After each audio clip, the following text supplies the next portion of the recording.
Bismillahirrahmanirrahim. Assalamualaikum warahmatullahi wabarakatuh. Sebelumnya perkenalkan dulu, nama saya Rofiatul Huda. Kali ini saya akan mengajar bab 1. Nah, sebelum belajar alangkah baiknya kita berdoa terlebih dahulu. Bismillahirrahmanirrahim. Rabbi zidni ilman warzuqni fahman bi rahmatika ya arhamar rahimin. Oke, langsung saja ke materi. Materi yang pertama adalah bab 1, yakni tentang berpikir kritis, objektif, dan seimbang. Nah, apa sih berpikir kritis itu dan bersifat seimbang? Yakni sebuah proses yang sadar dan sengaja yang digunakan untuk menafsirkan dan mengevaluasi informasi dan pengalaman dengan sejumlah sifat reflektif dan kemampuan yang memandu keyakinan dan tindakan. Oke, selanjutnya adapun ayat Al-Quran yang berisi tentang berpikir kritis dan seimbang, yakni terdapat dalam surah Al-Imran ayat 190 sampai 191 yang berbunyi, Bismillahirrahmanirrahim. Inna fi khalqis samawati wal ardh wa ikhtilafil laili wan nahari la ayatil liulil albab alladzina yadhkurunallaha qiyaman wa qu'udan wa 'ala junubihim wa yatafakkaruna fi khalqis samawati wal ardh Rabbana ma khalaqta hadza batilan subhanaka faqina adzabannar. Nah, setelah membaca ayat ini, alangkah baiknya kita juga harus mengetahui tajwid apa saja yang terkandung dalam surah Al-Imran ayat 190 sampai 191 ini. Di antaranya terdapat hukumat tabi'i atau alif lam asamsiyah atau mad wajib mutasil atau idgham ikhfa-nya itu kita harus tahu ya. Di sini ada apa aja tajwid yang terkandung dalam surah Al-Imran ini.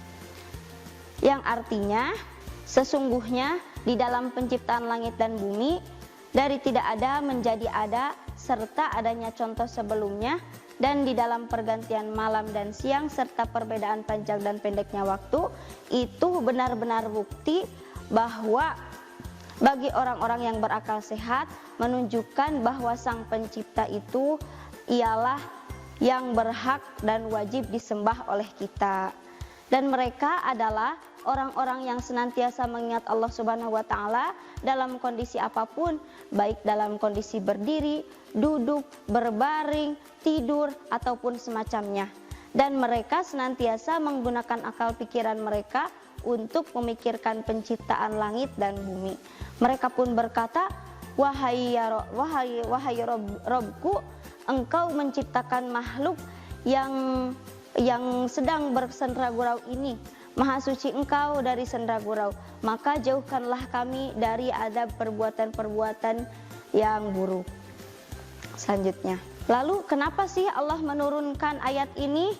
Nah, dulu kaum Quraisy bertanya kepada kaum Yahudi tentang bukti yang dibawa oleh Nabi Musa kepada kaum Yahudi, bahwasanya dulu itu kaum Quraisy mendatangi kaum Nasrani dan bertanya tentang mukjizat Nabi Isa, bahwasanya Nabi Isa itu mempunyai mukjizat bisa menghidupkan orang yang sudah mati bisa hidup kembali.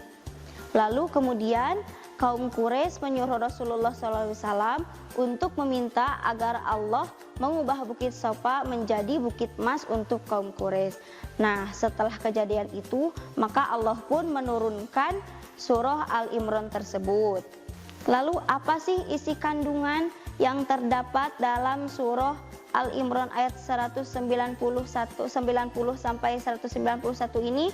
Yang pertama, tanda-tanda kebesaran Allah Subhanahu wa Ta'ala yang ada di alam semesta ini yang tersebar luas di mana-mana. Hal ini harus dijadikan sebagai media berpikir oleh umat Islam. Lalu yang kedua, keteraturan pergantian siang dan malam bukan hanya pergantian biasa saja, namun ada tujuan dan faidahnya. Karena itu merupakan kebesaran Allah Subhanahu wa Ta'ala.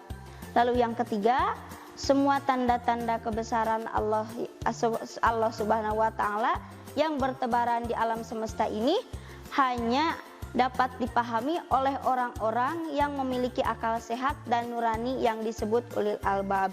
Lalu siapa itu ulil albab? Ulil albab ialah hamba-hamba Allah yang selalu mengisi setiap waktunya untuk mengingat Allah, selalu berzikir, selalu beribadah, selalu menjalankan perintahnya kepada Allah dalam kondisi apapun. Selanjutnya, lalu seperti apa sih contoh sikap dan perilaku yang mencerminkan dalam surah Al-Imran tersebut? Yang pertama, kita harus senantiasa bersyukur atas apa yang Allah berikan kepada kita, maupun itu sehat jasmani, sehat rohani, sehat akal, sehat pikiran, apapun yang Allah anugerahkan untuk kita, patut kita mensyukurinya.